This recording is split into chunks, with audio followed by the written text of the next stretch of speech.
All right, hello everybody. Happy Friday, happy end of the week. Hopefully everybody had a good day. Today we had a green day in the market. We had a green day in the Bitcoin miners. Bitcoin's hanging out. Bitcoin's very sideways, so we'll obviously discuss today. But hopefully, I think everybody probably had a decent day today. Let me know in the comments if you guys had a good day. Actually, you guys had a lot of comments before I got here, so I'm already behind. I got North George at the moment, and he is with his family on vacation, so I'm not sure. I don't believe that he will be joining us today, maybe in the chat, but we'll see what happens. All right, so while everybody's here, first things first, please do me a favor and smash the like button so that we can spread the stream. All right, let's see. Hello, FV702, Crypto Golfer. Hello, Edmund. Edmund, I don't know if you watched my video from yesterday. Edmund is a member, and I gave him a shout out because I did a video on what I think is the most undervalued Bitcoin miner right now, and it's one that Edmund's been calling on all year in our members only chat. So he's been pounding the table on that one. So congratulations, Edmund. I'm with you on that one. Let's see. Scott. Hello, Scott. His Honor. Sour Melon Gaming. Omer, Old Jock, Steve, Keith. Hello, everybody. Welcome. Welcome to the stream. Week over. This felt like a very fast week for me. I'm not sure about you guys. I know this was... I'm going to definitely go through a bunch of the numbers today. I want to revisit a bunch of the charts, a bunch of our own graphs that we keep, because this week was pretty sideways, but there was a lot of volatility inside of this week. So this week felt crazy, but really it was very, very sideways. We had one dip down, which we'll look at. I'll go to the one-day time frame. We had one dip down earlier in the week, and then we kind of stayed there all week. But some of the Bitcoin miners were crazy volatile this week and, very sensitive to just small moves. Bitcoin would, whether it was up 100 or down 100, was making giant swings intraday on some of these. But I will update all that this weekend. I'm going to go through where we were at the end of last week, and obviously every weekend I do an update on all the Bitcoin miners, so we'll do that and see how they did this week. But still, we're almost at the end of July, and July, you're going to see, was an absolutely fantastic month, despite the fact that, the second half was a little bit more boring than the first half, and most of my portfolio was a little bit bigger 2 weeks ago than it is today. But, not dramatically. And I think for me personally, not financial advice as always, but I took a bunch of buying opportunities. I thought there was some nice pullbacks. I feel like some of these are, nothing is a sure thing. So I don't like to use the term. I hear a lot of people saying, oh, here's my easy money play. Here's this or that. And there is no easy money in the stock market. Every time you put your money out there, you are putting it at risk. And that's the bottom line. But I do feel like there was some, I call them opportunities. I think, where the risk reward shifts to the point in your favor where, for me, I added to a bunch of positions this week. So I'm not going to knock a week like this. I also, I definitely live by the motto, be careful what you wish for. Part of me wishes, if we had a nice big pullback, I could really back up the truck. But I don't, I'm never going to root for that. They're going to happen anyway, right? We've had a couple of 20% pullbacks already this year in what has been an unbelievably bullish year. So they're going to happen anyway. So I'm certainly not going to root for them, but I'll take them when we get them, and I'll take the buying opportunities as we get them. I call myself modified dollar cost averaging because, I don't like every Wednesday at 2 p.m. buy, shares of XYZ. But I do every week try to find my opportunities where I think, there's some pullbacks and some buying opportunities and continue to add to my positions. At the same time, I'm hanging on to my last bit of options. So we had a nice run up. I did, for the for the members, you know, I talk a little bit more in detail about some of the options that I bought. And I did have some August options, most specifically in Bitfarms.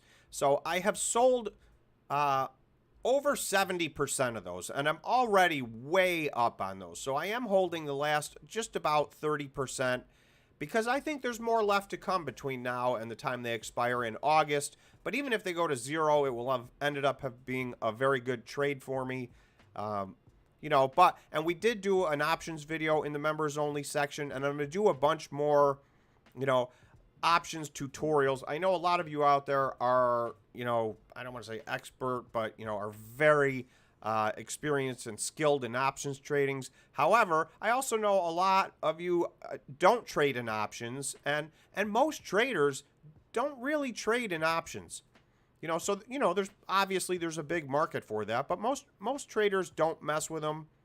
And so, you know, we're trying to go through in the members and just, you know, learn certain things. So we've started that process, and there's money to be made. So it's one of the ways, as we have these big bull markets and big run-ups, you know, and I don't like to sell my stock. So, you know, I'm not selling my Bitfarms shares, because I think we're not even at the beginning of this. In my, you know, obviously that's my personal opinion. I'm very bullish on Bitcoin long term.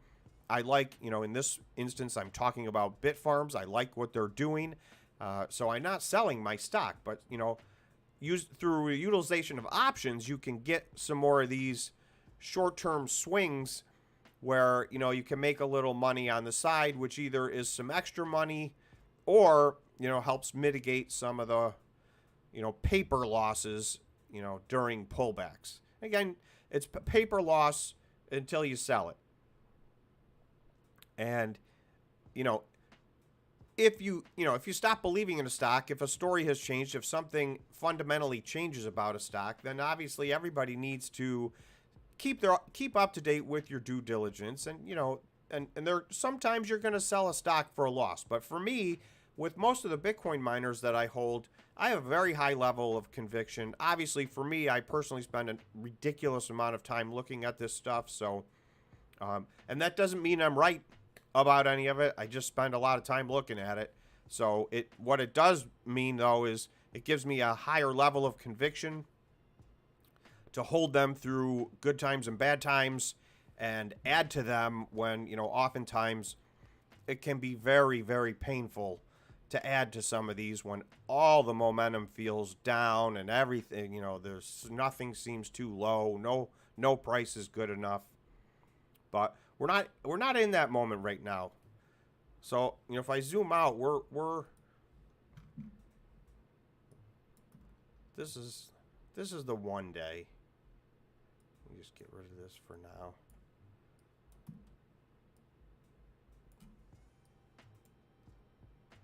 So this gets me all the way back to the beginning of the bull run. So we're still, I mean, we had this double bottom in November. Remember, we had FTX in November. We crashed. We double bottomed. And, you know, from this line here, which was the low, we're still up, you know, call it 90%. We were up over 100%, you know, a few weeks ago or a month ago. So we're in the middle of some sideways activity and a little bit of a pullback, right? If you just look at this goes all the way back to, we had this big run up. We bounced off 25,000. We called that on the channel. So a lot of you I know are with us for a long time. Mike's asking, where is George? That just happened to catch my eye. George is on vacation with his family, so I'm not sure he's going to be able to join us today. We'll see what happens, but I'm not expecting him because I think he's spending family time, so obviously that is more important. Anyway, so, you know, we had this nice run up, and, you know, now we've had, this is another, you know, let me just measure this in days. If I go from, this was the first day we really were up in this range through today. You know, we're 38 days into this. So that's more than a month where, you know, yeah, there's some up and down, but we're trading in a range here. And if I zoom in, like I said, we did have one, let me get rid of this. on the daily, you can see we did have one pullback. So we were hanging around 30, a little bit over 30, sometimes a little bit under 30, like 29,800-ish was holding strong. And then we had this one day about 5 days ago where we just dropped $1,000. And, you know, everybody has 100 different reasons why they think that happened, but it just is what it is. I don't think that moves us out of what's happening here. This line did hold, which I thought was a line of support. I've had this line for a couple of years, so it seems like for the moment that held. But I have been saying I won't be surprised if we bounce off of somewhere around 27,500. So I'm not eliminating that possibility. The longer we go on without doing that, the less I'm convinced we need to do that. And I'm going to look at the daily RSI because this is what I've been. One of the things I'm trying to gauge, and there's a million indicators. So I always like to talk about this. You know, if you're relying on just one indicator and, you know, oh, this is the perfect indicator, this one works, this tells you, there is no indicator that's like that. But, you know, looking at a lot of indicators, sometimes I do weigh one more heavily than others depending on where it's at in a cycle. And to me, the daily RSI has been a pretty good indicator. You can see, you know, this line here when we retested 25,000, that was one of our higher lows in this bull run. And you can see that corresponds right with bouncing off of, I have a line here of support at around 36. Typically oversold on the daily RSI or on any RSI usually is considered under 30. So, and if I scroll out a little, you'll see we do get back to that sometimes. So, you know, that's a full retracement. This from January of 2023 to March of 2023, we had a complete reset on the RSI. We were way overbought. This is historically overbought, pushing 90. And we ran all the way down to oversold. And that was the other. So you'll see I only have a few of these yellow lines, and those are my series of higher lows. So once again, that exactly corresponded with the daily RSI. So this has been a very good indicator. It could be that this is as far down as we're going. But I leave 27,500 on the table because I do still think, you know, we have this room right here to maybe bounce off of this line where, you know, we found support last time. It's even possible we have to go bounce off and do a total, you know, reset on the daily RSI before we head back up. So I don't know if either of those are going to happen.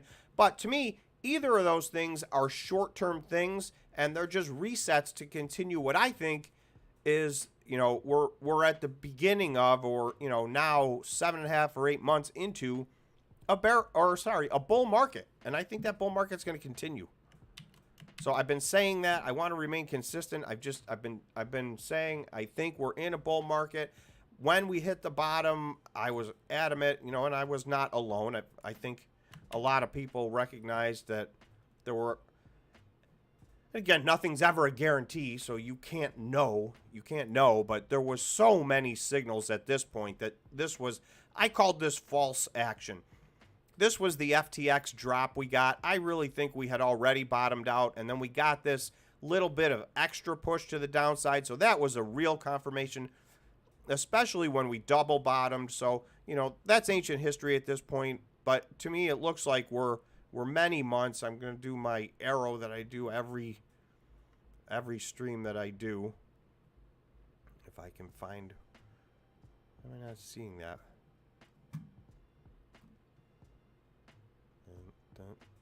I think I'm losing it. Trend line, right, info line. Anyway, I'll just do a trend line, but basically, essentially, you know, this has been, we've been going up now for, you can see, this was from November to, you know, it's going to be August in a few days. We're 3 days away from August. So that's 7 months this year, maybe a month and a half last year. So 8.5 months. That's a significant amount of time to be in an upward trend. And, you know, this was the low, then we hit a higher low, then we hit another higher low, and somewhere in here I think there's a higher low. Maybe we already hit it, maybe this is it right now. or maybe we need to pull back a little bit. You know, again, no surprise. You know, I've been saying something around here could end up happening. But I don't know. I don't know the future. I think there's no indication and there's no reason to believe that this trend has changed in any way. I don't see anything, any chart, graph, indicator that I'm looking at that says this has ended. I will tell you, we had a squeeze on the Bollinger Bands that, you know, didn't really result in a big move. Let me see if I can bring those up. So I think this kind of already ended.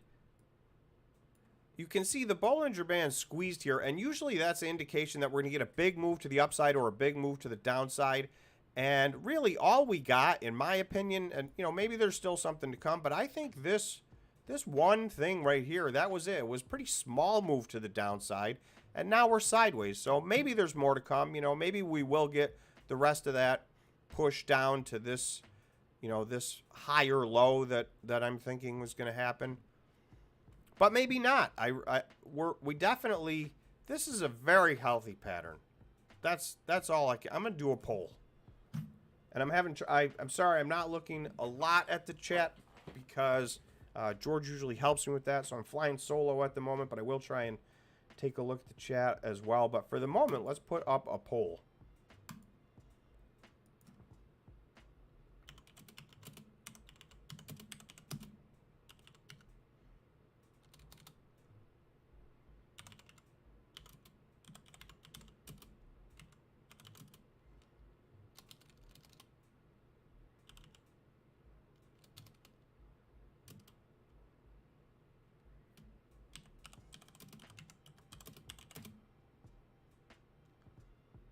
Here, let's say it this a little easier way to say it.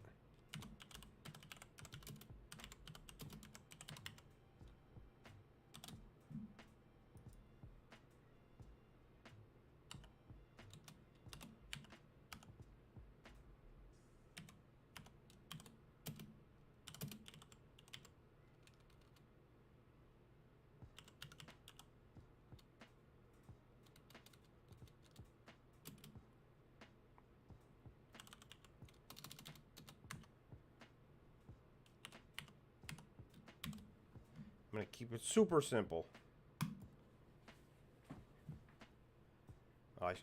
I could have added one more, but let's be more definitive. Bitcoin's next move. Are we going to have a pullback here? Or are we going to finally get to this? We've been talking, I know a lot of you have been with us all the while, and for those of you who are new, welcome. We've been talking about this run up to 35,000 for months on the channel here. And we really haven't gotten it yet. Now, we got all the other, we've been calling out price target after price target, and you know, we are in a bull run. We have gotten to all our previous price targets, but we have not yet gotten to this 35,000. So, but we did have, I am on the 1 day, so I'm just gonna, you know, we did have, gotta get out of that. You know, I have this green line here. We had 2 full months of, you know, descending activity here on Bitcoin to do this retest of this line at about 25,200. So, you know, if I do the same thing, if I do a trend line and measure this in days. So really, if you started back here, which was, you know, this was the big run up. From here, you know, we did have another run up. So actually, I'm just going to go from here to here. From here to here, you know, and that's when we started to run up again, or if you even want to say from the bottom. So 64, so over 2 months. You know, so the last time we had a price target in mind, which was 30,000, you know, we did have this pullback for a couple of months. So these can happen, but then we had a breakout to the upside. So I'm just going to check. I'm going to peek at how this is going. So it's split right now. It's skewing one way, the poll, but it's still early. So, you know, it's free to vote. So if you haven't voted, vote. It's free to vote. If you have not subscribed to the channel, I would really appreciate it if you subscribe to the channel. It does help the channel out a lot. Obviously, it's free to subscribe. So it's much appreciated. And if you have not smashed the like button, it helps the live stream. So I appreciate it, much appreciated if you would smash the like button and see if we can get some more people over here, spread ourselves in the algorithm, if you will. Gonna hit the George button. George is with his family today, for those of you who don't know. We've talked about that. So I don't think he's going to be on the stream. So hopefully he's having more fun than we are, enjoying some family time. Let me see if I can check in a little bit on some of these chats. Let's see. Darren said 35K probably in September, unless ETF granted in August. So I would love nothing more than for the ETF to happen in August. I think that's super aggressive. I'm the person who thought it was going to happen in 2022. So, you know, they've already delayed this way beyond my, you know, my expectations. So I'm completely optimistic that it will ultimately happen, but I'm less willing to put any type of time frame on when it's going to happen. But I do think it is now inevitable.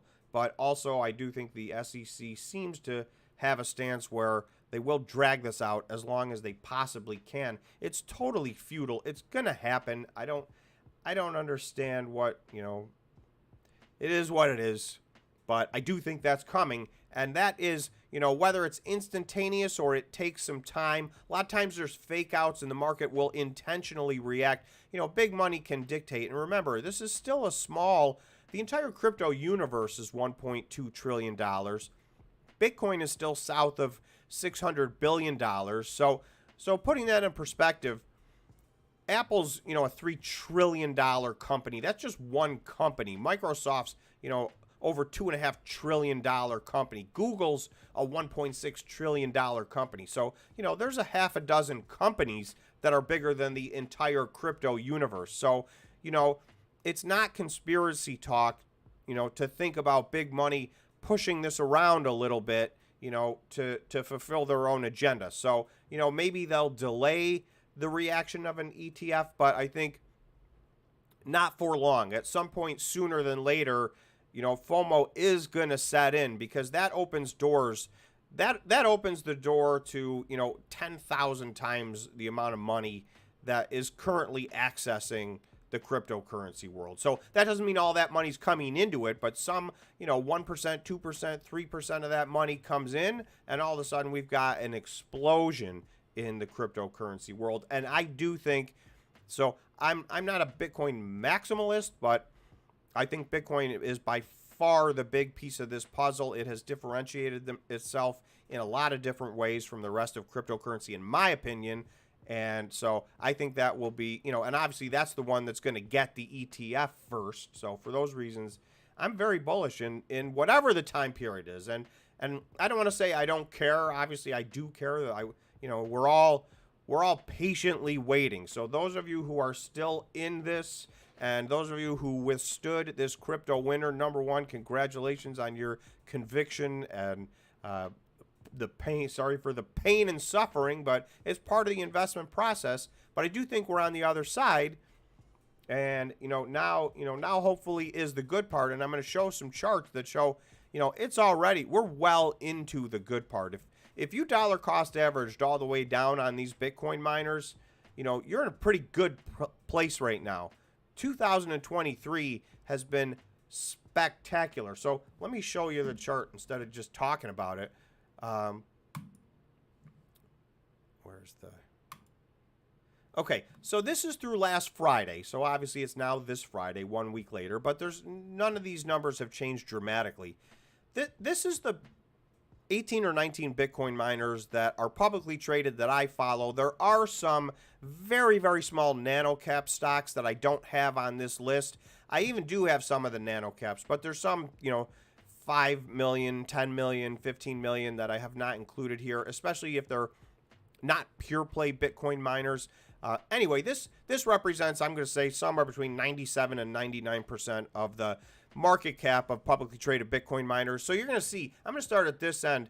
Let's get Core Scientific out of the way. They're in Chapter 11. They're actually trading over the counter as a pink sheet. So a lot of you may not even have access to this. But for those who do, this is up 1,000% this year.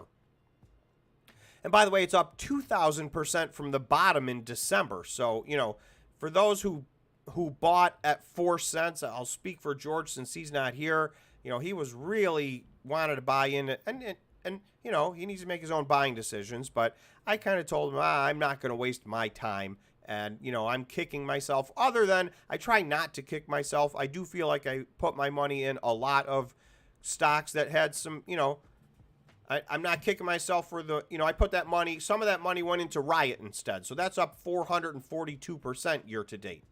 I'm not crying about my Riot position that's up 442%. That is, remember, we're not even 7 months into the year. That's just unbelievably good performance. And that's, it's not like that's middle of the pack here. There's plenty of these. Starting with Marathon at 394%. From there on up, everything's up between 400, 500. CIFR is up 675% year to date since January 1st. So these stocks have been absolutely crushing it. So let us know in the comments if you're, if you've held on to these or dollar cost average, if you're in the green or you're up big on one of these, share your stories with us. That's a big part of all this. So I will tell you, I have a lot of stocks that I thought, I won't say never, I held on to them because and dollar cost averaged in because I do believe ultimately all these stocks are going to go, well, not every stock on this list, but the ones that I own, I do think are going to go to much, much, much higher places. But I'm surprised that I'm already green on almost all my positions right now. So, there were some positions that I thought, boy, it's going to take, for instance, Riot is one of them. That's one of the bigger companies. These are all very small companies. In fact, I just want to show you some market caps and I'm going to show you, this is the market caps right now, but what I really want to show you is this is compared January 1st to again, last Friday. So in purple, now BitDeer, you're going to see, did not have a market cap at the beginning of the year. They went public a couple of months ago. So they're already, over $1 billion market cap. But at the beginning of the year, Riot and Marathon were by far the two biggest market caps out of all the Bitcoin miners. And you can see Riot was at $567 million.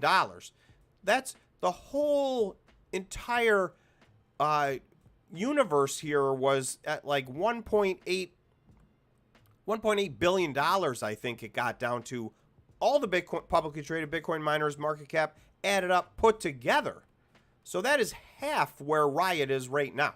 So Riot went from 567. It did get up to 3.2 billion. It has pulled back. That was the high last Friday. So let's just go look at where they are right now. Because I know everything did pull back a little bit, but still.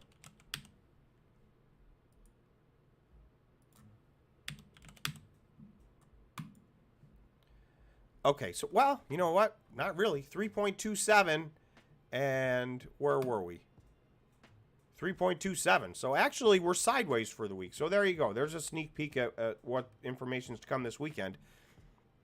So, for the biggest market cap in the whole thing was 567 million, and now we have 1, 2, 3, 4, 5, 6, 7 companies that are bigger than that. That would be 8th place right now. So this has been a massive shift. The Bitcoin miners in total, if I average all of these out, are up about 400% year to date. So I said this on last week, and I'll keep saying it. I don't think, and I'd love to see it if you could show me.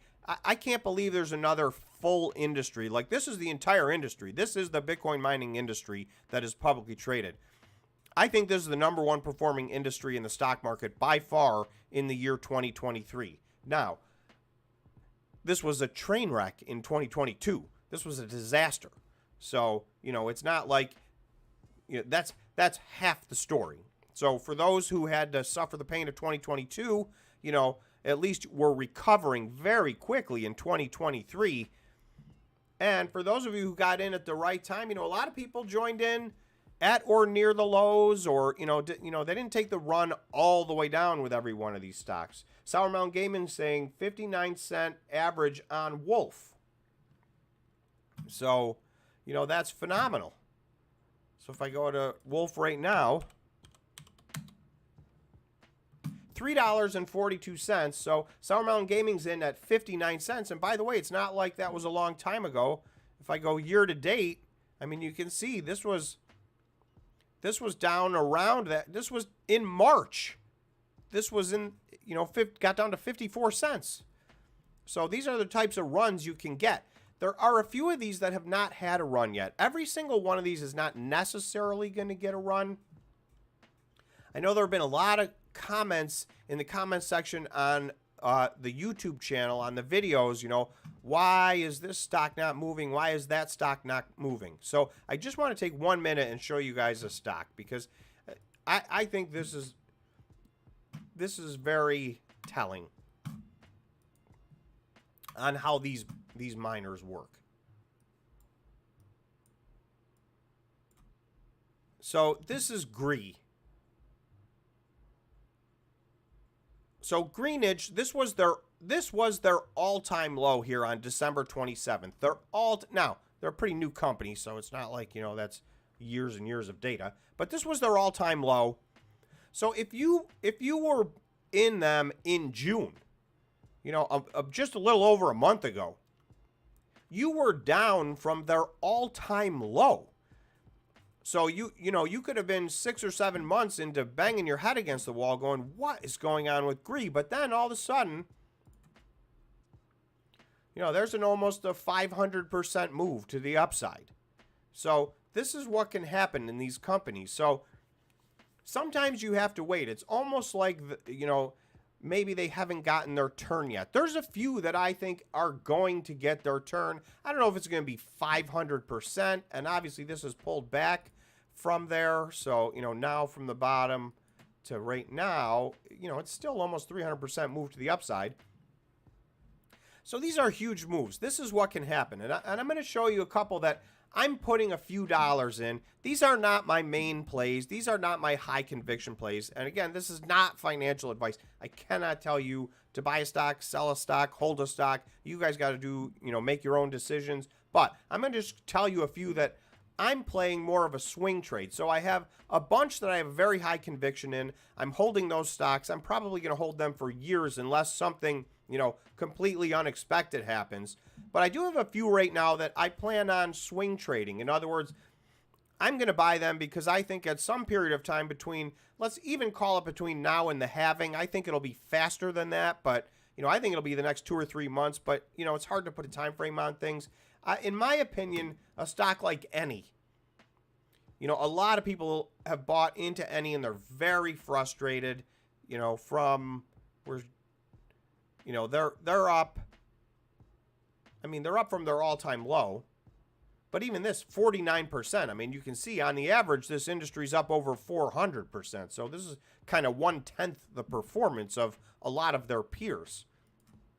So some of you might say, well, Eni stinks. I know there's one person in the comments section that was like, this is a garbage company, and they had a garbage report in June. And I will say, be careful, because a lot of people did this about a lot of different stocks. If you don't like a Bitcoin mining company, all you have to do is take a look at their June report. There's a few exceptions. TerraWulf is one of them. But almost across the board, everybody's results in June were somewhere between 16 and 22% worse than May. And there's a singular reason for that. There was some gigantic fees when the ordinals took off for about a week to 10 days in May. And all of a sudden, the fees were, 3, 4, 5, 6, 7 Bitcoin per block. So that skewed May's numbers way up. So, if you don't like a company, just go look at their June report and go, look, this was much worse than May. But, that was true of almost every single one of the top 10 companies. Like I said, TerraWulf was an exception. They managed to increase the amount that they mined month over month. A part of that was they had a very nice increase in the amount of exahash that they added. So, there's exceptions, but to me, Any had an average month. They were down 16% month over month. This is a much smaller company, but it is a nano cap. It's not even a micro cap stock. I like to try to point out to people, like, there's small cap stocks. Most of these have been micro cap stocks, and a lot of the Bitcoin miners have moved into nano cap stocks, right? These are less than $50 million market caps. So if I go to Any, it's trading at $2.42, but if you look, so for instance, TeraWulf, and I'm not comparing, I'm not saying these two companies compare at all, because they're extremely different companies, but TeraWulf has a $725 million market cap. If we go look at Any, $26 million market cap. So if Any were to double or triple or quadruple, it would still be one of the smallest market caps in the entire space. So I think it hasn't had its run yet. We just saw, and I'll go back to the chart, we just saw the majority of these, even the underperformers, I'll call them in quotes, because honestly, I mean, one of my big positions is CleanSpark. It's up 215%. I think it's drastically underperformed what it's going to do. I think it's, due for a run up. But again, taking a step back and looking at the big picture, am I really going to complain that one of my big positions in my portfolio is up 215% year to date? So, there's both sides of this, discussion. So, and I think they're both valid, but you got to keep them both in mind. Darren is saying, Tom, Any, you continue to miss the point. The constantly full of excuses. When are they going to do what they say? Excuse after excuse. Darren, I would tell you, I would read their last 10 monthly reports, because this is a company that for, probably 15 months, they had wild claims about what they were going to do. And I was all over them. In fact, I think if you look, I was the first person on the internet. They put out a press release that they were going to buy a certain machine and they were going to get to 32.4 exahash. Within hours of that press release, I had a video out saying, I called BS on that. I said, doesn't make any sense. The machine doesn't exist. The company doesn't seem to exist. The structure of the deal is unlike any deal I've ever seen in the history of time. There's no company that would even structure a deal like this. It was such a bad deal for the manufacturer.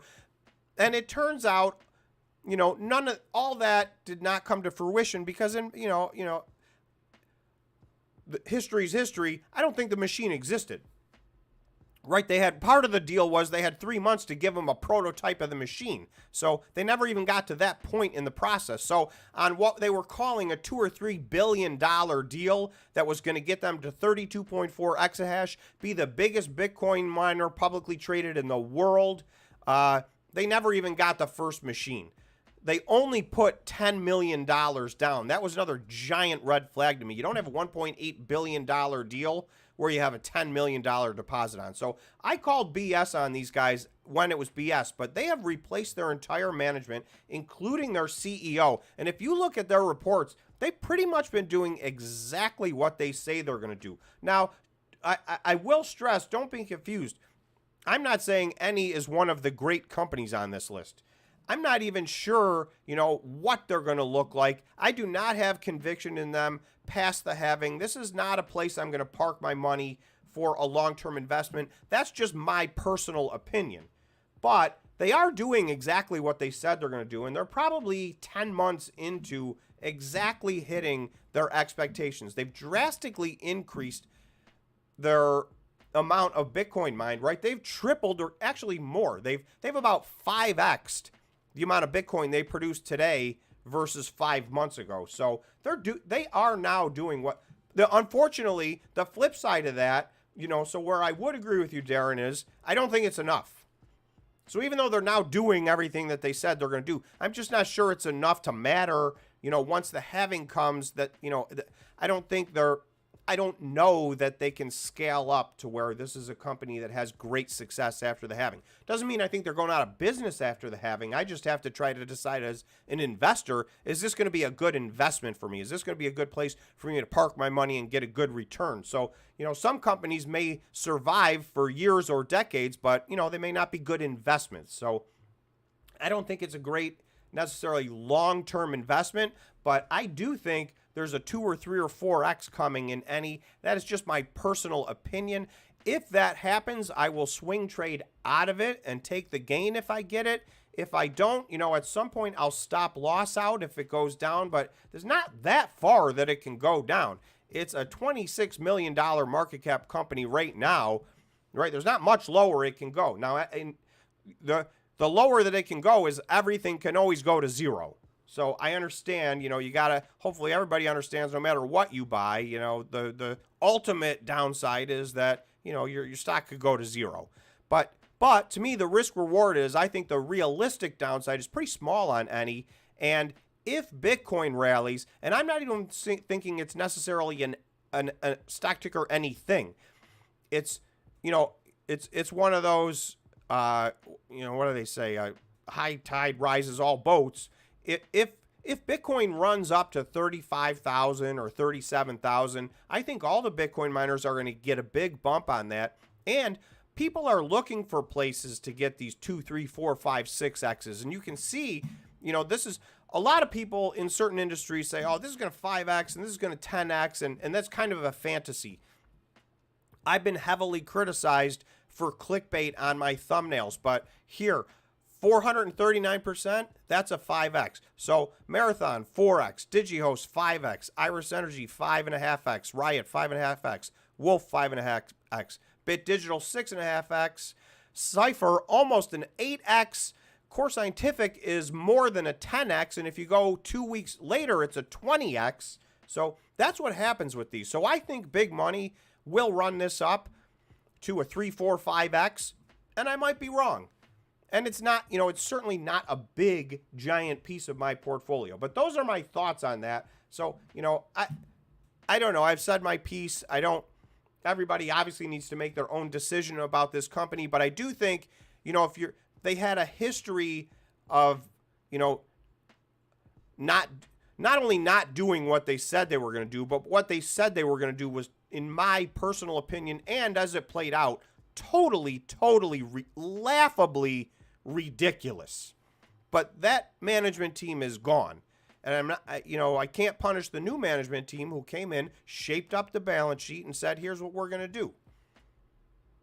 But at the end of all that story, it's not a long-term buy and hold for me. But I do think it's an opportunity to make some money. Sour Melon Gaming is saying, I do think any will go to zero, calling it. So Sour Melon Gaming is calling any to zero, and you might be right. C is saying, Tom assumes everyone timed the bottom perfectly. I don't know why you would say that. I definitely don't assume that at all. I've been saying, maybe you joined late. I've talked a lot about the fact that 2022 was brutal. So, a lot of us, myself included, had a lot of pain last year, but we're making up for a lot of it, and certain positions that I held all the way through the top are now either close to green or back in the green. So because I dollar cost averaged in. So no, I'm not up 500% or 1,000%, but I'm, this has been a great year for me versus last year, which was a horrendous year for me. So, this is a long game, and there's good years, there's bad years. We just went through a crypto winter, but I held on to my stocks because I thought they were good companies, and I dollar cost averaged into them. Now I do think we're in a bull market, so I'll take, with smaller sums, I will choose to take some risks, like with a stock like any. And Sour Mountain Gaming, you might be right. The end of any, a year from now, 2 years from now, maybe they don't make it and they go to zero. Or they get bought out for pennies on the dollar or whatever the case may be.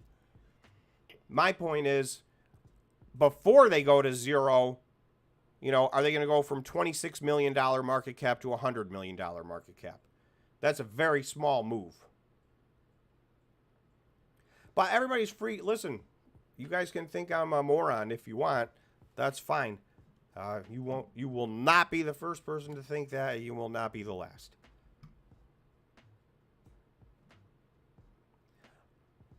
Unknown's asking, do you think DMG is better than any? I like any better, and if you look at their numbers are better. So to me, I like them better. That's my personal opinion, but very similar sizes, and you know, I'm not sure what the future is for either of those.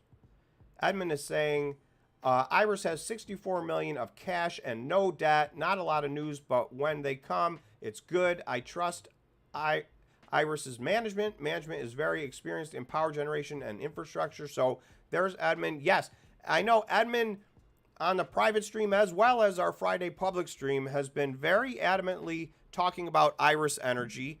And where do they fall on our little list here? So Iris Energy's up 441% as of last Friday. Iris Energy is the position I've added the most to in the year 2023. So it's not my biggest position, but it is the position I've added the most to in 2023. Edmund, I think, was early on that. There are other members in our membership, in our group that, you know, have agreed with Edmund, and they've been talking about Iris as well, but no one's been more vocal than Edmund and more consistent. So that's why, Edmund, I don't know if you saw my last video. I did give you a shout out in that video that because it's about Iris Energy. And I do think there's a lot more. So there's one that's up 441%. I think there's a lot more to come on that one. I think, you know, no, you didn't catch the bottom, but I don't think it's too late to dollar cost average in, you know. And again, I can't tell you guys what to do, but, you know, I would have it on my watch list if it was me. I think they've only just begun, and, you know, they have a big runway to grow. So that's one of the other crucial pieces. They have the pieces in place. Now, it's going to take money to get there, but they have, you know, the land, the power purchase agreements, all that kind of stuff in place to get to a much, much, much bigger company. And that is going to be important. I did a video a while back on, you know, I think these companies need to, and I used 8 exahash. I think a lot of these companies, and it was clear if you watch that video, they're trying to get to 8 or more exahash by the halving. I think that's kind of a magic number. And obviously, you know, it's not exactly that. And, you know, whether it's a few months later or earlier, I don't think means the end of the world either way.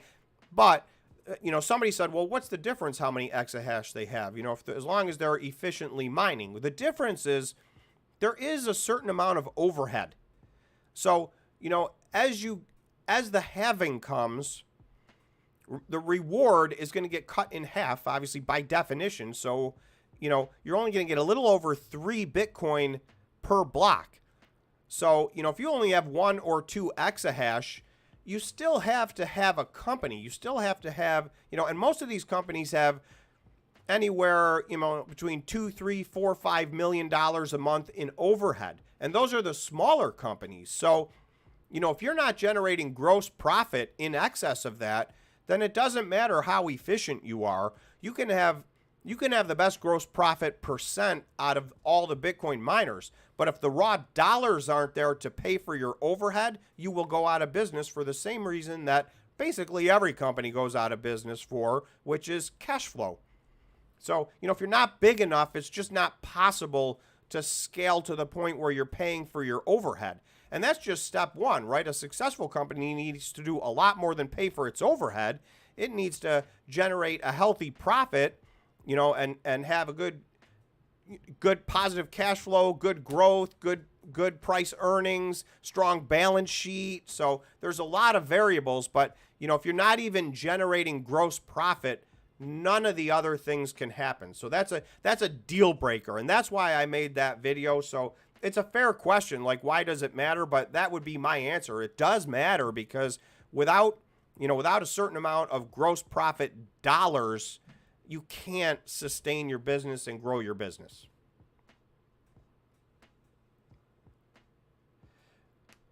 Michael's asking, when are you going to report on Riot and Marathon? So it's the end of the month. So I do a video on them every single month, at least one video on each one of them.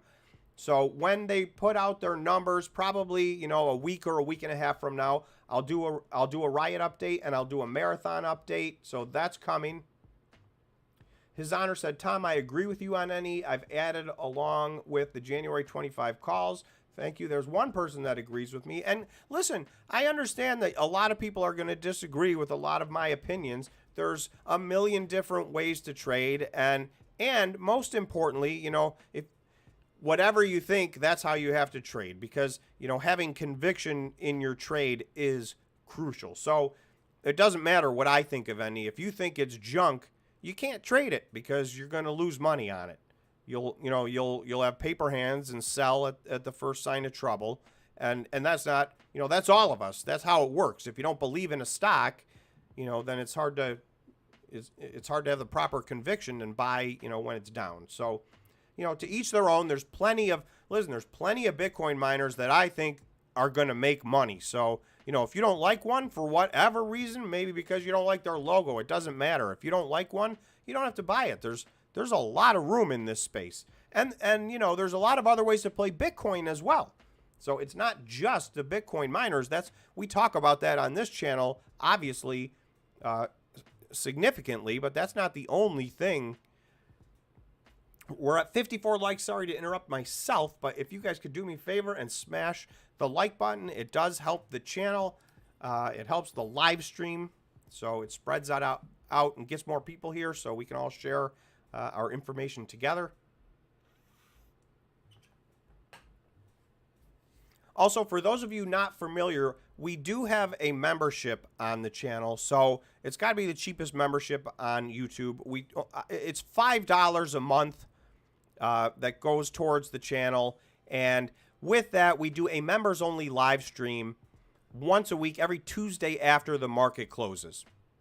In addition to that, we have a members-only Discord where we discuss things. On the live stream, we're able to discuss a lot more things a little bit more openly than on the public stream because we do get, you know, they kind of cut us off on the public stream if we go into certain territories or areas or buzzwords or whatever the case may be. In addition to that, there's a content, you know, members get to pick a stock for me to do a deep dive on every single week. So we have a lot of deep dives in there. So that's a bunch of content. Again, it's only $5. It's much appreciated if you guys are interested. That's a monthly fee. And obviously you can join and quit whenever you want. So special thanks. I see a bunch of members on right now. So special thanks to all of the people that are membership. Hopefully you guys are getting your value out of that. And I know we have a great time on the members only live streams. And we've had a lot of great deep dives, including, I'm just going to sidetrack for 1 minute because one of our deep dives on the members only had a big day today. So we did a members only video on Palantir when it was at $8. And, you know, it's up well over 100% since then, including up 10% today. This is an AI play. AI obviously has gone ballistic since then. So congratulations to any of the members who may have jumped on this, you know, and the members suggest these videos to me. So it's not me. We have a lot of members that have been investing for a long time, and they know certain industries that I don't necessarily know, and they try to recommend best of breed in those industries, and then we vote on which one that I dig into, and then I go through so that as a group we can share knowledge. That is the point of that program. So, you know, again, thank you to all the existing members. It's been a great experience. Hopefully you guys are having a great experience as well. So anyway, Palantir is one that we did a deep dive on, and that's been a Grand Slam home run, and it had a particularly good day today, up over 10%. And this is now a $37 billion company. There's a lot of people that think it's going to go a lot higher. So Darren's saying, having doesn't guarantee having production because less efficient miners will unplug. Lowering network hash rate makes it easier for more efficient to produce. Well, there's a lot, you're right, Darren, there's a lot of factors that go into how much any individual company is going to mine. The global hash rate is definitely one of them. So what's going to happen to the global hash rate at the halving? We don't know. There are for sure a lot of machines plugged in right now that just are not going to be profitable. They're probably already not profitable, but people are counting on, they're still close. So I'll mine the Bitcoin and Bitcoin will go up in price. But there will be machines that get unplugged between now and then. However, even through the deepest, darkest part of the crypto winter, the network hash rate continued to increase at the most rapid rate. It's more than triple what it was a year and a half ago. I expect it to continue to increase into the halving. I hope there's a pullback. So I do hope that there's a little bit of a relief in this constant. I'm going to go to the chart. I mean, it's been just the global hash rate has been just nonstop. I feel like I pulled that up somewhere. Where is that? If I can't find it in a second, then I'll give up. Okay, so here we go. 375 exahash. So you can see the difficulty level is 52 trillion or whatever they call it. But you're going to see, I mean, we did actually just have a little bit of a downward adjustment, 2.94%. But, every 2 weeks this adjusts. But the one before that was 6%. But I want to show you how much this has increased. Even in, Bitcoin is still only, at under $30,000. Yet, if I go back, here, this is August 25th, 2021. That's 2 years ago. Well, let's go back another couple of months. July of 2021. That's 2 years ago. The network hash rate was 13.6 trillion. So this has more than tripled through the crypto winter. So, this has made it very difficult for Bitcoin miners to compete. It's one of the reasons that they've gotten so hyper-focused on efficiency, down to the machine, down to the minute, down to the power price as it fluctuates minute to minute. Efficiency is crucial, and that is going to remain the case because despite the fact that you would think the network hash rate would keep going down, and there will be machines, anything I think S17s won't even be good anymore at the halving. Right now, they probably barely make money or lose a little money. So there's going to be a bunch of machines that get unplugged. A lot of them have already been unplugged, but obviously it will only get worse after the halving. But strictly speaking, I mean, the reward will be cut in half, but the difficulty level may go down. So it may be a little bit easier to get a reward. And a reward is solving a block on the blockchain. So, the reward for solving a block is going to be cut in half.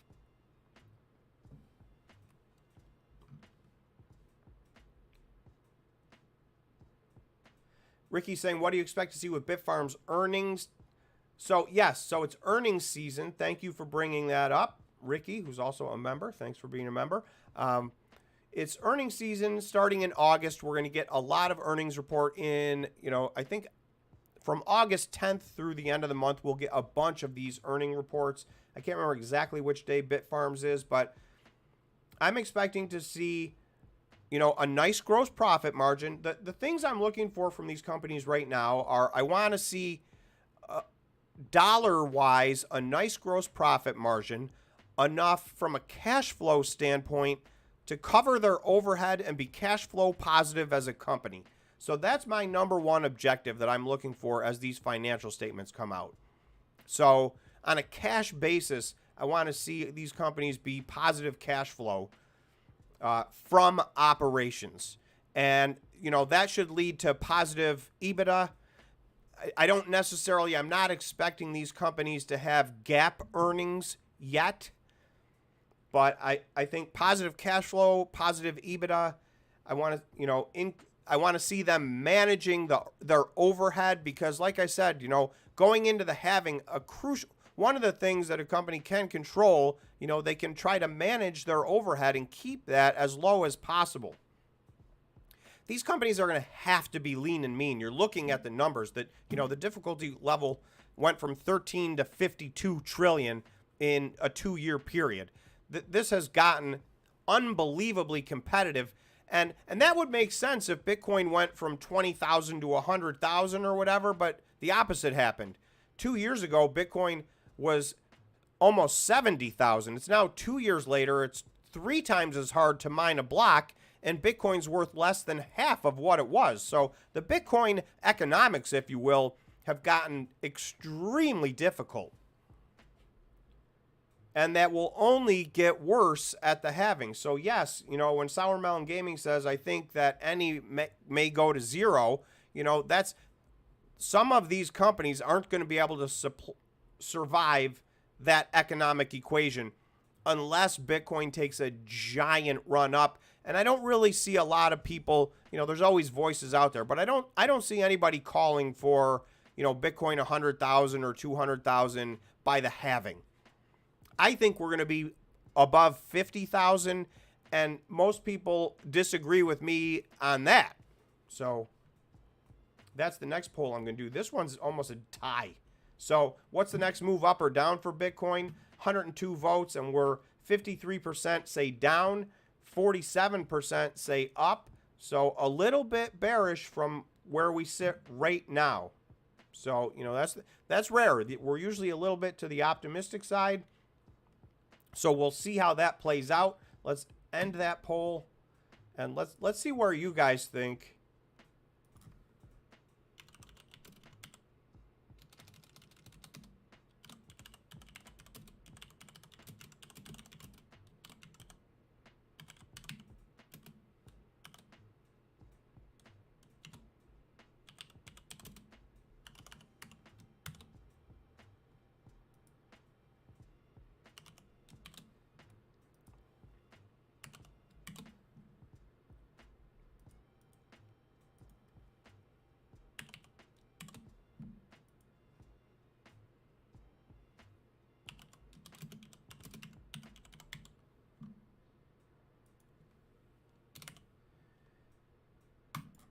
All right, so let's see what people think. I gave you my answer in advance. I think we're going to be around 50K. So where do you think Bitcoin's going to be at the halving, which should be sometime around April of 2024?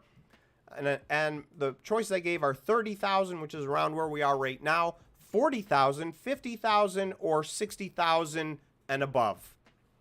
So let's see what you know. This is a good representation. We got a bunch of people here, and I know we have a lot of people that are Bitcoin enthusiasts.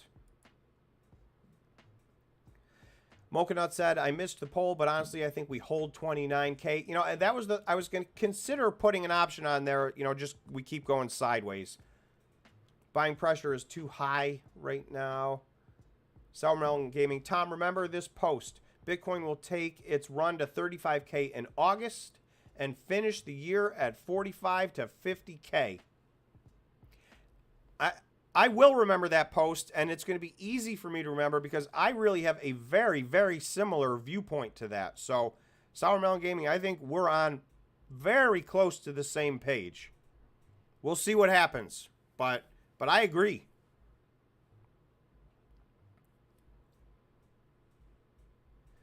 Edmund saying, Tom has a point about the miners have economics working against them, having hash rate increases.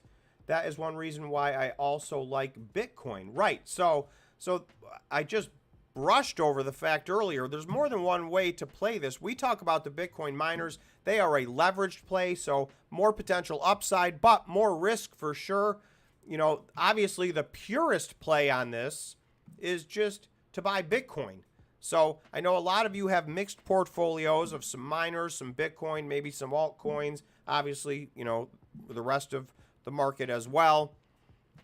So yeah, I totally agree. The safest bet over the long term is Bitcoin. And you know, if Bitcoin does what I think a lot of us hope it's going to do over the next 5 years or 10 years, then you know that's going to be, that could be very, very good things just all by itself. So, and just because that's the safest play doesn't mean it's safe. We don't know, you know, anything can happen. So, you know, I think most of us are bullish on Bitcoin. I am. I think this is going to go to much, much higher places over the course of time, but I could be wrong.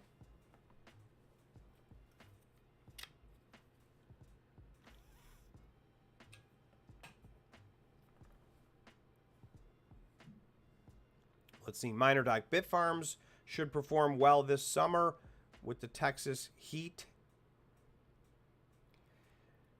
I mean, I don't know about their I'm going to go to a chart. Thank you, minor doc. I'm going to go to a chart to answer that question. Okay, so this is a simple equation, and I understand there's variables on this. So no one chart tells an entire story. No one chart is perfect. So I do understand. So one of the things that affects this chart. First, let me tell you what this chart is. I'm calling this mining efficiency. This is just very simply the number of Bitcoin, the number of exahash a company has operational divided by, the number of Bitcoin. So this is Bitcoin mined per exahash on a monthly basis. Now, one of the things that could skew this is you're going to see Riot is in last place. However, Riot got paid millions and millions of dollars to self-curtail and sell energy back to the grid. So they made a conscious choice to mine less Bitcoin because economically speaking, they made more money as a company getting those dollars selling the energy. So that's just one of many variables that could skew this a little bit for certain companies. Riot sells the most energy by far out of all these companies, but they're not the only ones that sell energy. There's 3 or 4 more of these companies that do sell a portion of energy when the economics work for them. So I don't blame them for doing that. Some people don't like that. I know there's some Bitcoin mining and Bitcoin purists that really, really dislike that policy. For me, I think these companies got to do what they got to do to make money, survive, get to the other side of the halving, and thrive when Bitcoin ultimately does make its run that I think it's going to make.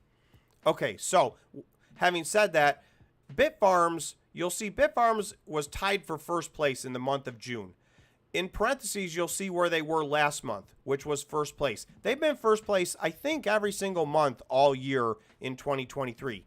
Either in first place or tied for first place. So they are a very, very, by this measure, and this is just one of many measures, so this is not the be-all, end-all. This does not mean they're the best miner. There's a lot of different things, but they remain, by this measure, extremely efficient. They get the most out of their machines.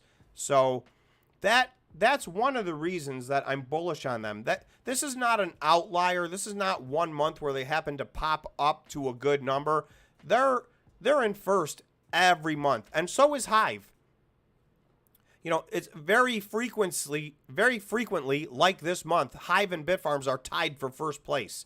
And by the way, IREN and Cleanspark are usually in third and fourth. So these 4, to me, almost every single month all year this year, these were the top 4. So there's other companies that are doing a good job, but they fluctuate from month to month. They're getting a little bit more consistent, but I will say Bitfarms, Hive, IREN Energy, and Cleanspark have had all year this year. They've been highly efficient by this measure. So, that to me bodes well for Bitfarms going forward. And Bitfarms has started to shift back into growth mode. They had to not shrink, but stop growth for a while or slow down growth significantly. But they're back, they're back in the growth game, and they're looking to get, I think, to 8 exahash and beyond by the halving. So, I feel good about them. They have some machines. I will say, they have some machines they may have to turn off. So they are buying new machines. They did put an order in for new machines. They made a deal in, I think, Paraguay for some significant infrastructure and machines that they're going to put there with a really good power purchase agreement. So some of that may be growth, and some of it may be to replace some of those old machines that I can't remember. I think it was, let me see who mentioned that.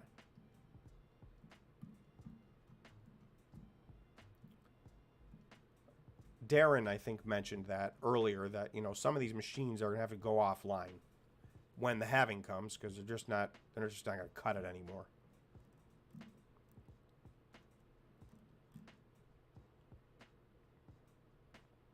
Let's see, Edmund at MinerDoc, Texas heat should break in another 6 to 8 weeks. Then the Texas miners should shine. So there's an awful lot of mining in Texas. So that's definitely a thing that affects a lot of the miners. Texas is a huge spot for mining. Pennsylvania seems to be miner friendly. And you know, I'm speaking about spots in the United States. Obviously, there's a bunch of Bitcoin mining that goes on in Canada. There's a bunch of Bitcoin mining that goes on in Georgia. CleanSpark is almost, I won't say exclusively, but they have a significant amount of mining in Georgia. So, you know, there's a Washington, Washington State, that is. And there's several other countries that are Bitcoin mining friendly. There's some that are not. So it's definitely a regional thing. Sourmount Gaming, you think Bitfarms could go over $10, or do they have too many shares outstanding? So I think for my long-term price target for Bitfarms is $10 and beyond, but I don't think, you know, I don't think that's a year-end goal. I don't think that's a realistic goal by the halving. I think that's asking too much, but I do think, you know, by the end of the next bull market, I think Bitfarms should go, if they execute and do what they say they're going to do, I think they should go beyond $10 by the end of the next bull market. You know, whether that's in 2024 or 2025, I don't know. Nobody knows.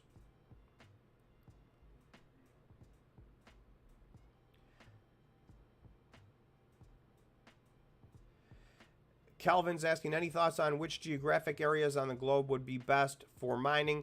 You know, this is one of those things. There's no perfect spot. And for those of you who have ever thought about, like, where would I love to live based on the weather? There's just no place on earth that has the perfect weather all 12 months of the year. And that's what it's really about. Some places are better than others. But even, you know, Texas you would think would be a great spot, but it does get a little too hot. And then they actually do get, in the winter, they can be prone to some winter storms. Canada, for a lot of the year, is absolutely spectacular because that cool air, you know, helps all this energy that goes into cooling these machines. You know, in Canada in the winter, a lot of times, and I'm oversimplifying this, but a lot of times, you know, you open the doors. And that's half the battle right there to cool your machines. So it's very, very efficient at those times of the year. Having said that, sometimes in the extreme dead of winter in Canada, it's so cold that, you know, there's some curtailment necessary to get energy where it's needed so that people don't freeze. So there's no one perfect spot. I know they're talking about doing potentially a lot of mining in the UAE, and that is going to be 100%, in my opinion, that's going to be 100% reliant on immersion cooling. Immersion cooling has been, the buzz around that has been massive. It's supposed to be a lot of great things. I haven't seen it play out yet in any of the numbers. And, you know, the thing is, it's not the heat in the United Arab Emirates. It's the sand and the dust. There's just, from an HVAC standpoint, there is no way to keep those machines clean and operational other than through immersion cooling. So I don't know. There might be a lot of opportunity there, but I think it is going to be dependent on that. And they're getting going. You know, Marathon is in a joint venture right now for, I think they own 20% of what I think is going to be 7 exahash to start, but you know, that could be only the beginning.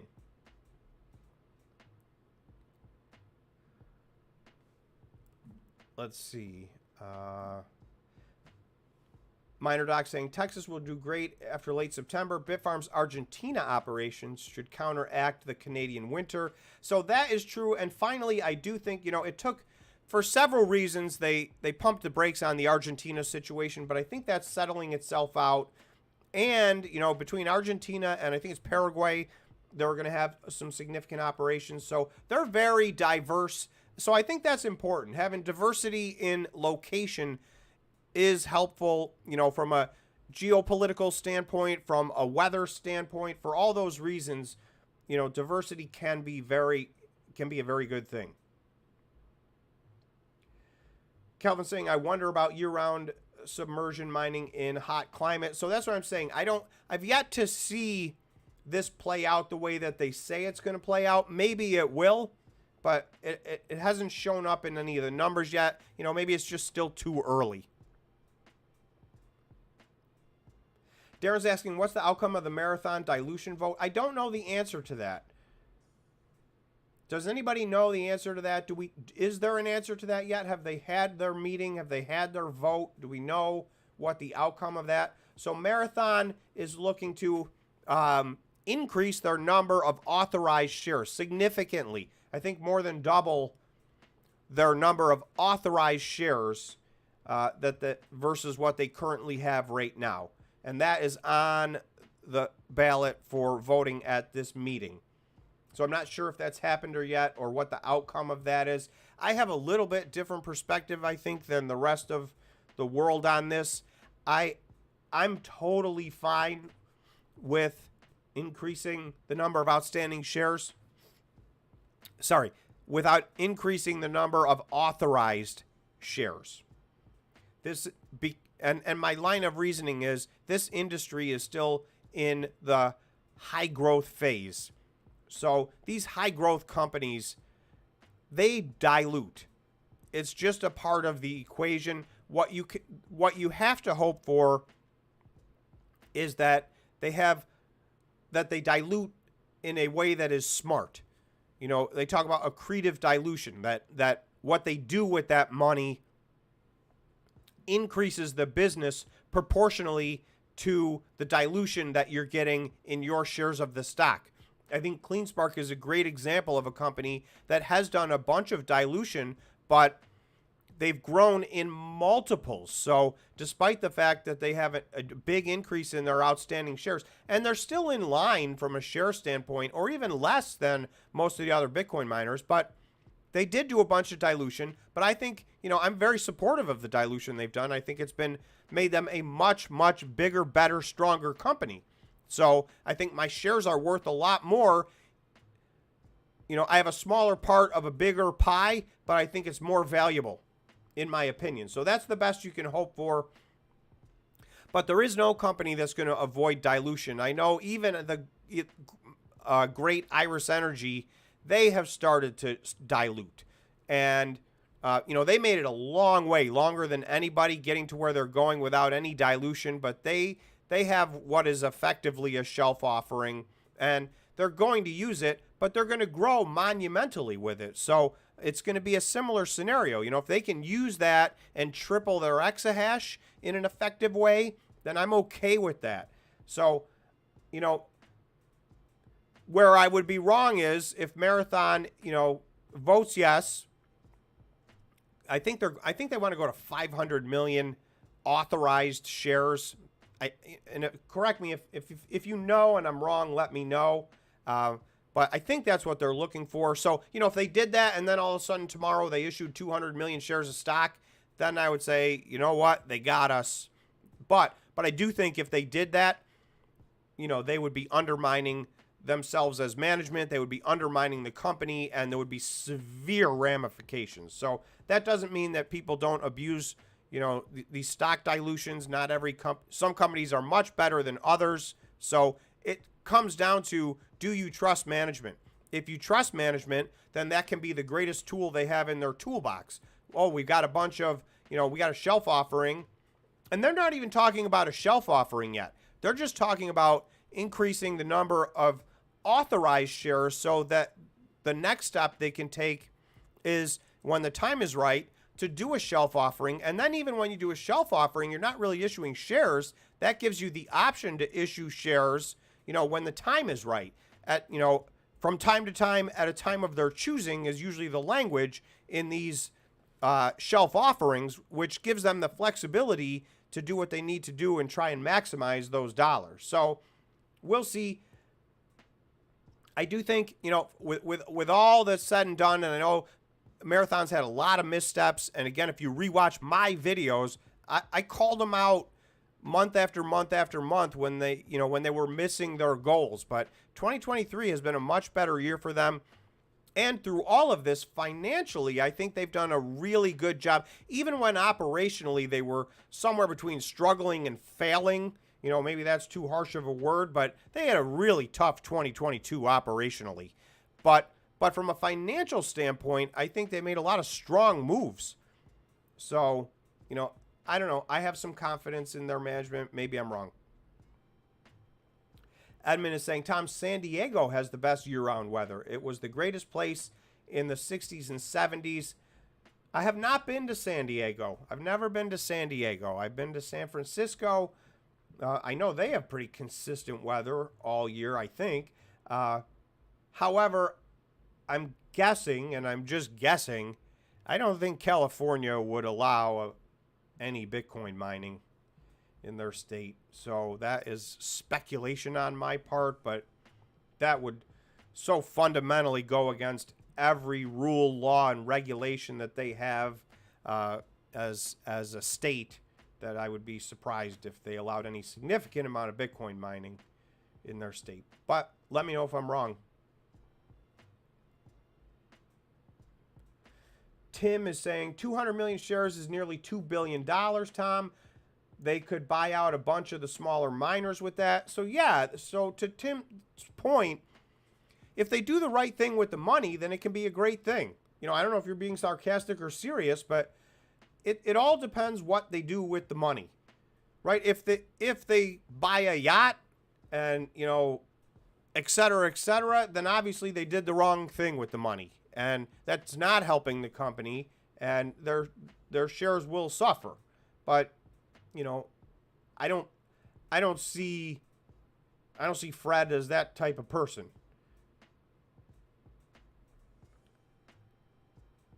Darren is saying Marathon LMAO. No, I don't trust them. They issued at the market bottom.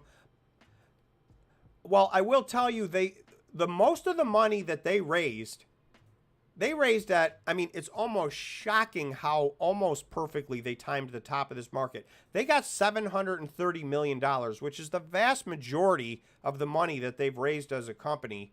And they did so through convertible debt at close to $80 a share. So, I don't know. I know they've done dilution along the way as well, but that was one of the greatest financial moves any of these. Now, if they fail, then I guess it doesn't matter. That will convert to debt and it will be a train wreck for them. So I understand it can go either way still, but if they get where I think they're going, they had no principal due on that for 4 years. That convertible debt pays 1% interest. So it was a very strong financial move, but they have to make operational moves accordingly, or else that financial move, isn't going to be worth anything for them. Darren saying Marathon equals trash. So you're not alone, Darren. I don't think you're alone in that position. And you know what? To an extent, they spent all of 2022 not doing what they said they were going to do. So I get it. I would bet a lot of people share that opinion. And I'm not saying they're a home run or a done deal. I think they have a massive amount of potential, but, because they've been so hit or miss, who knows if they're going to reach their potential? I'm not sure.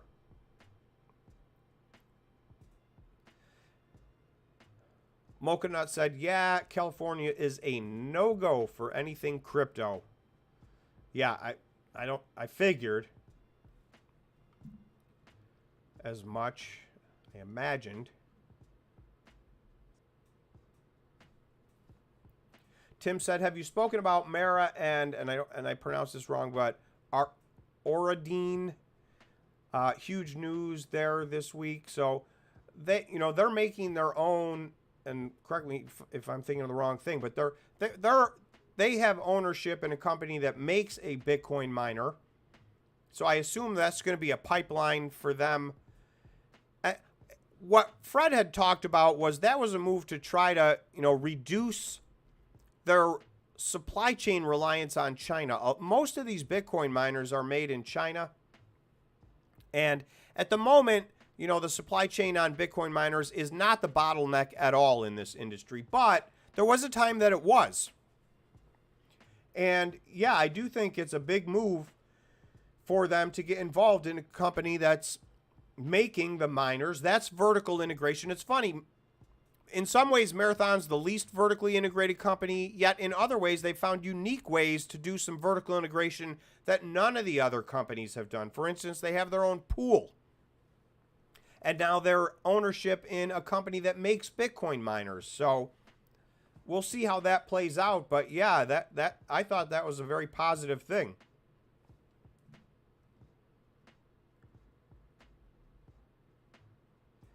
Let's see. Doge says CEO of CleanSpark is too young and inexperienced for my liking. So I happen to really like the management team at CleanSpark. I've been fortunate enough; they've come on the channel a couple of times, but more so they were very nice. I thought they were very candid. They answered all questions. But more than that, I like what they've been doing. I mean, I think they've made a series of fantastic moves. So I just look at, what have they been doing as management? And to me, I like what they've done. So I'm hopeful. That is a big position of mine. I like CleanSpark, but again, that's just my personal opinion. So, you guys do you. And I go back to it. If you don't like any one company, I think there's opportunity all over this industry. Bitcoin's got to do what we think it's going to do. Otherwise, it doesn't matter how well you perform as a company. If Bitcoin tanks, that's a deal breaker. But I don't believe that that's where Bitcoin is going, and I'm guessing most of the people on this stream are long-term bullish on Bitcoin, wherever you may think it's going in the short term. And this week we're very sideways. We did take a dip. I'm going to go back to the one day. We did take this dip of about $1,000 earlier this week. This was Monday on the 24th. We just went down $1,000.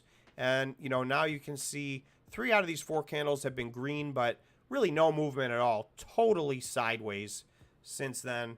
So more consolidation, in my opinion. The last time we had a period of consolidation, it led to this nice move up.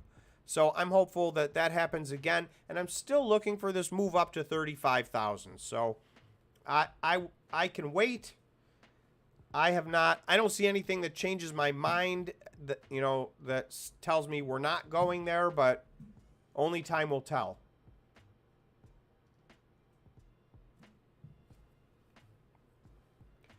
Tim is saying, why would they dump 200 million shares out of the blue if not to raise $2 billion? I don't understand the logic. So, Tim, they're not selling 200 million shares right now. What the vote is to authorize more shares of stock. So every publicly traded company has an amount of shares they're authorized to issue. So right now, if they have 170 million shares outstanding, and they only have 200 million shares authorized, that means from now until the end of time, they can only issue another 30 million shares, and then they're out. So what they're voting on right now is, hey, that's not enough, over the next 5 years or whatever the case may be. That's not enough to get us where we're going. We need more authorized shares. They may issue those in 2023. They may issue those in 2024. They may never issue those. They're not asking to issue them right now. They're just asking to say, give the company the authorization to issue more shares over the course of time. So it's an important distinction for those that don't know. This is not an offering. They're not raising money right now. This is not stock dilution. So that is critical for people to know. This is not stock dilution. It may lead to stock dilution should the company choose to do so, but all companies have these votes. I'll give you for an instance. Apple, which is the biggest company in the world. This is the only $3+ trillion company in existence. $3 trillion. It's almost 3 times the size of all cryptocurrency put together. That's how big Apple is. And if you look at their statistics, they have 15 billion shares of stock. So, they didn't start out with 15 billion shares of stock. They went and had votes just like this one. Hey, we want to authorize another billion shares of stock. We want to authorize another. And, this number actually gets pumped up because of stock splits. So, technically speaking, they didn't actually issue this many shares. It got there through splits. But, they've done round after round after round these companies. I think that Marathon's at 167 million shares of stock. These guys are at 15 billion shares. So my point is not that Marathon equals Apple. Obviously, that's not true. But even look like, one of everybody's favorite stocks. And there's a reason. I'm going to high growth stocks. And these are all names everybody knows. So, you can have some perspective on it. But Tesla, ultra high growth company, ultra popular company. They have 3 billion shares of stock. So, these numbers are not unusual. To go to 200 million or 500 million shares of stock, you can see relative to other companies that, it's not out of line. Now, it becomes a matter of what are they going to do with that? If they blow it all tomorrow and just party with it and buy jet planes, and then obviously that is wasteful. But I haven't seen a company do that. Bitcoin MicroPig says 500 million also allows them to fully cover the remaining 730 million converts at pretty much any price.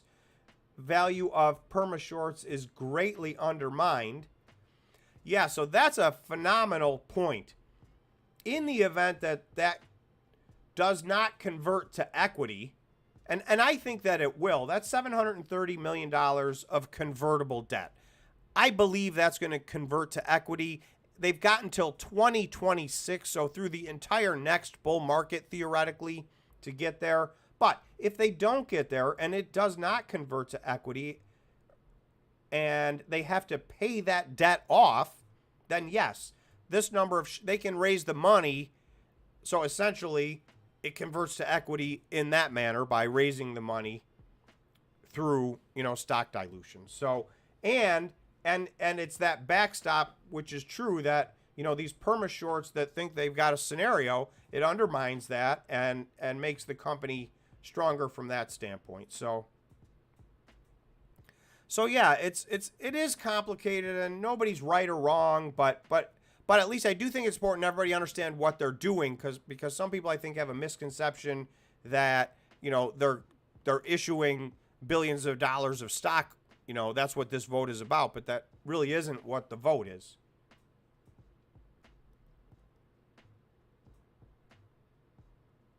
Let's see. Edmund saying, Tim, this is one of the reasons I like Iris over CleanSpark. Management had their shares prior to the IPO and insiders were buying open market in the $4 to $5 area. So yeah, I mean, that's a strong signal. When management's buying shares of stock, that's a strong signal. Bitcoin MicroPig also said, Mara also looks like the only miner interested and able to go down the dual phase immersion route. All others are terrified of this CapEx, not Mara. So, I mean, Marathon is scaling up, and Marathon has said, they're finally forging towards this 23 exahash they've been talking about for a long time. They're at least a year late on that. So, it's a fair statement to say that. But Fred has all but basically said they're looking to get to 50 exahash. And it's a little bit of an extrapolation on my part, but he said in no uncertain terms, they want to diversify to a point where they're at least 50% of their exahash is outside of the United States. Well, if they have 23 exahash inside of the United States, then, if they want at least 50% outside, that gets them somewhere 46 to 50 exahash in total. And I do think that's what's on their drawing board, in my opinion, over the next 5 or 6 or 7 years, I think, and maybe sooner than that. Obviously they haven't expressly stated that, but Fred did specifically say they want to diversify and be, at least as much outside the U.S. as they are inside the U.S., and they've already started to do so. They have that 20% ownership in that 7 exahash that's happening in the UAE.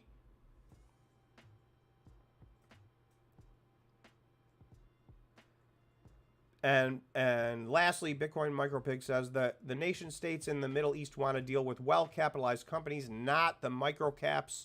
So yeah, and the fact that Marathon's there first gives them, first mover advantage. They have a big upper hand on that. So we'll see how that goes. That's a bet they're making. We'll see if it works out for them.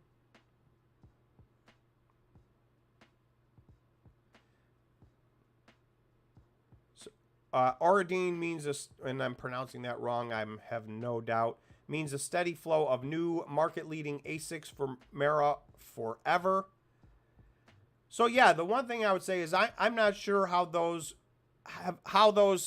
have been, tested and tried and true to the extent that the, S19 XPs have.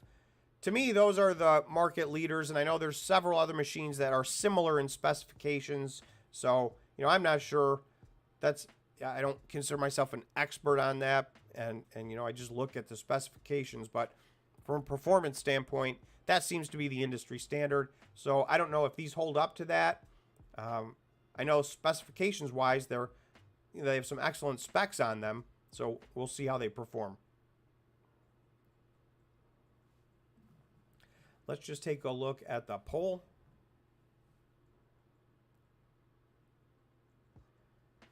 Bitcoin price at the halving. Okay, so we got 72 votes. So let's call these the final numbers, and it's almost a 3-way tie. Okay, fortunately, in last place is $30,000 with 7%. $40,000 is at 32%. $50,000 is at 32%. And 60,000 or above is at 30%. So very, very split between those three options. Almost a third, a third, a third. Think 40, 50, or 60. I'm in the 50 category, so I'm kind of in the middle. So long, if we get a little longer term, everybody's, I think, reasonably optimistic. This is not a to the moon type of a results, but also everybody's coming off of a year and a half. Somebody get some water. A year and a half of, this has been a pretty tough run. So it's hard to picture after 18 or 20 months of, sideways or downward pressure, even with the last 7 months with Bitcoin doubling, it's still down 55% from its highs. So, it's hard to remember the moves that Bitcoin makes, and we don't know when it's going to make those moves, but historically, the moves to the upside, when they come, they're violent. So, I don't know, and I think this poll is showing, none of us are quite sure when that's going to happen. Darren's saying, Stronghold, dead cat with no bounce, flatlined. So we'll have to see what comes of Stronghold. They had a good press release this week, in my opinion, but yet their stock did not do well this week at all. Let me see if I can find that. I thought I pulled that open as well. Where's all the... Oh, here we go. Okay, so Stronghold Digital Mining purchased 2,000 A1346 Bitcoin miners from Canaan. They also have another 2,000 miners on top of that they'll be hosting from Canaan. So there's a relationship here, a hosting relationship that already exists. And it's, in my opinion, it's pretty favorable for Stronghold. They basically get to split the Bitcoin, and they get paid 55% of the power cost. So, and the terms go a little deeper than that, but I think they're favorable terms.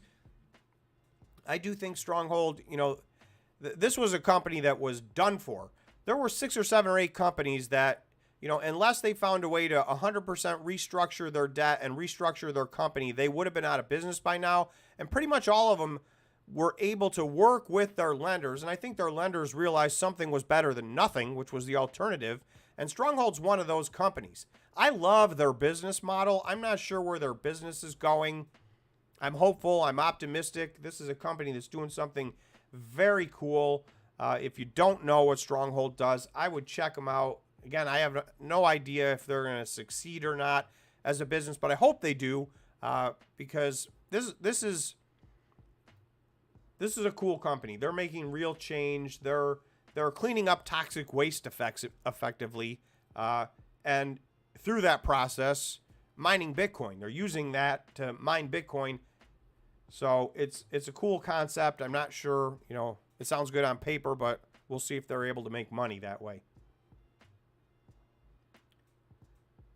MinerDoc said the Bitmain XP have lower joules per terahash than the IREN machines. Yeah, I think the XP, and I'm going to get this a little wrong, is like 22 or 23 joules, and I thought I saw the other one was more like 25. So, but all of those are much, much better than the average. Everything's trending down significantly. The network was, the overall global network, I think, still is averaging 40 joules, to put it in perspective. So these companies that have significant amount of these newer generation miners are going to be much, much better off after the halving, than some of these other. And that was what Darren was talking about earlier. A lot of people are just going to have to straight up unplug their machines, never to be plugged back in again.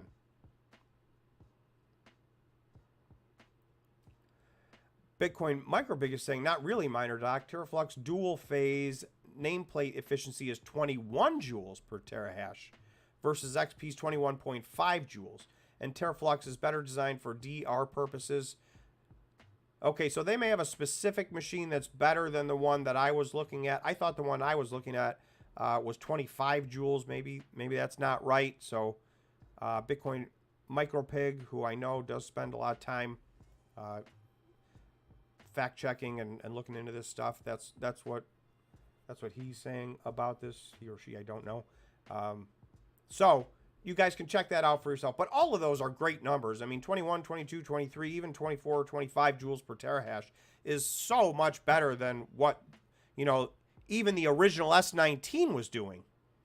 So, this is the end of that generation versus the beginning is already, you almost have to consider it next generation machines. The increase is so dramatic. Never mind the 17s or there were still S9s plugged in 2 years ago.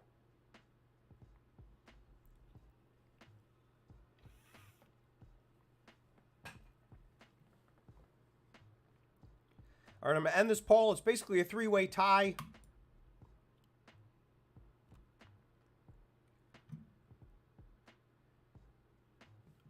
We're at 80 likes. Just reminding everybody, if you can smash the like button, it helps out a lot. Thanks to all the members for being on the live stream. No new members joined today. So if you're interested in the membership, you can talk to an existing member. It's $5 a month, which we try to keep it as cheap as possible. So, this is something I do. I spend 40, 50 hours a week on, usually more than that, and it's not a real moneymaker for me. So, the membership does help. So I do want to thank all the existing members. I know it's a very small amount of money, but it is appreciated. So, and if you don't have the money and you're not comfortable, obviously, that's fine too. I still like to put out a lot of videos for everybody, and we have the Friday live streams. But if you're able to and you can help contribute and support the channel, it's much appreciated. And you could do so by there's a join button on the YouTube page right next to the subscribe button. If you don't see a join button, there's certain versions of computers that don't show the join button. I don't know why that is, but there's a link in the pinned comment if you don't see a join button. I think it's Apple products that for some reason don't show that button. I have no idea why. That's where my tech knowledge ends. So Darren said, I love what Stronghold is doing environmentally. However, their parallel equal in this industry is they're the Muln of EV sector. Ouch. they're where money goes to die. So, I mean, you might be right. And, I mean, I agree. I love what they're doing.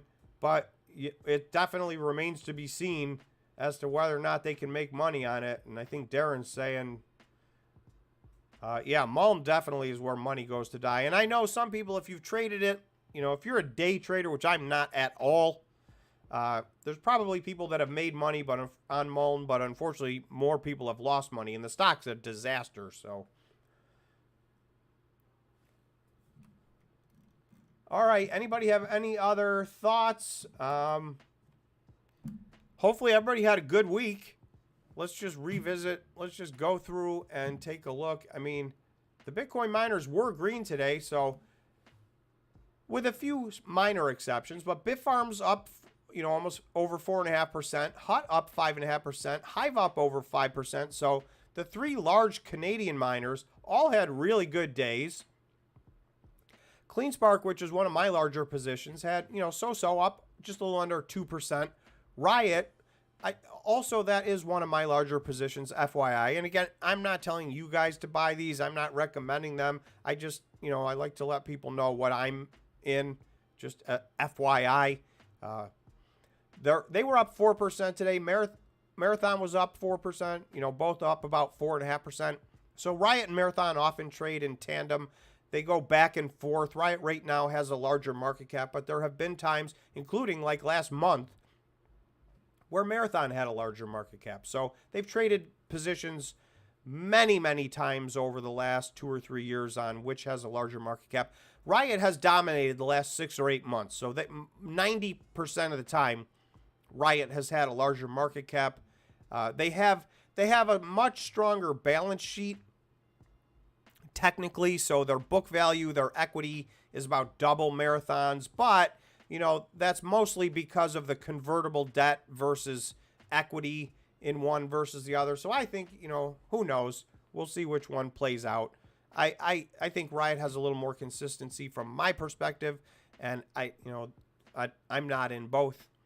Anyway, CIFR was down just a little bit. Iris Energy was the most volatile stock of the week this week. There were days where, you know, it was having a great day, and all of a sudden, you know, I'd go away for a half hour, look back, and it was red, and then vice versa. So Iris Energy bounced around like a pinball this week, but it did end up 4% today. BitDeer was flat on the day. BitDigital up 6%. That continues to mystify me. I'm not sure why BitDeer is having such a great year.